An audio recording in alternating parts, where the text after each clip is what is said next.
Hello, it's me, Dr. D. You see, as the seeds of wisdom is planted in the good soil of our soul and spirit and mind, and it has to be an open mind, because to plant a seed, you have to dig a hole. And the hole is the open mind, open heart, so that we can take what it is that He has developed in us and use what the Word says, what's in your hand. And as it grow in the soil, know that it has to be good soil. And when it is rooted in our spirit, it will produce, or I should say manifest, a harvest. And you know, when I thought about that, and I look at people and think to myself, when you're talking, who's listening? And are people listening and taking it to the heart? And the word gleaning came to my mind in reference to gardening. And the Word of Life teaches us about gleaning. So that is where the word for today is glean. And I'm going to read some research that I looked up, because it's all in the Word. Gleaning. From the beginning, the meaning of gleaning. It was a command by God for those with productive resources to leave something extra, so that the poor, and my parents always admonished us to never say we're poor. My dad had said it this way: you are not poor. You may be short on funds, but you're not poor. So in reference to that, now I'm thinking, when the Bible talks about the poor in spirit,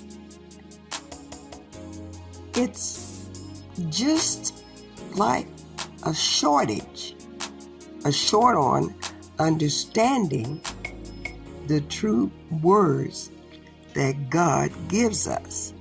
And from that part, it continues to say, and I'm going to repeat it, because when I see the word poor, it's just something in my spirit always still registers to never say I'm poor, that I'm short on understanding. Okay, let's put it that way. So, again, gleaning was a command by God for those with productive resources to leave something extra, so that the poor,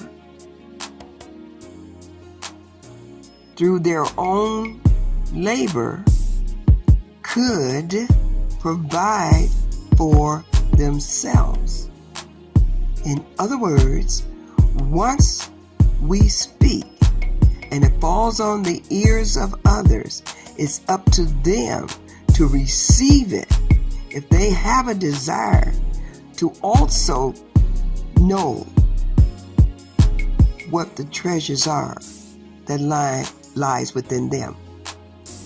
And here again, in the book, it defines glean as this.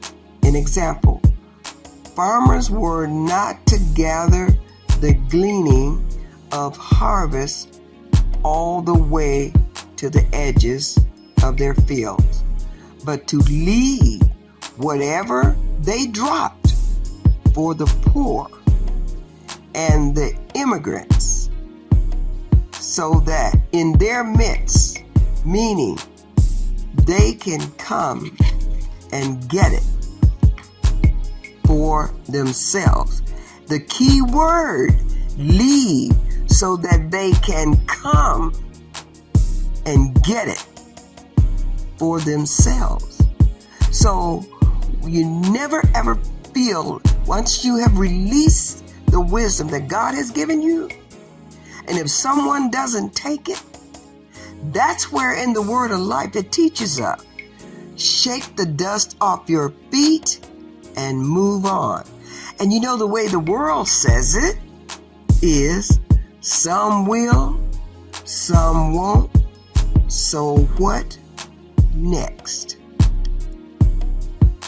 So I wanted to come and share that bit of thought. And I want you to think about it and do some research. And the kind of research I'm talking about is search your heart.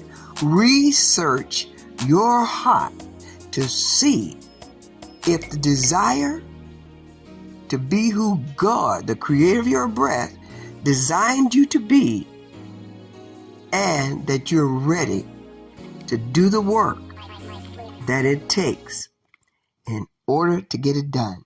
Because just think about it. If someone has a field, they tend to the crops, they do all that they need, and when the harvest comes, they are directed to leave something that you have toiled to create the harvest, and you watered and you're taking care of it and you kept the weeds out. But you are yet to leave something for someone else that will come and get it for themselves. Isn't that an awesome command? Because somewhere along the line, when you look back over your life, somebody did that for you too. And in closing, when we're talking about a garden, they talk about reap the harvest, right? And that's going to be a conversation later. But just food for thought. To glean means to gather what was left by the reapers. And the reapers were those who planted and harvest the main crops. So it sounds like to me, you are a reaper. And therefore, you're a gleaner. Or should I say, you are the reason someone can glean. Don't you want to do that?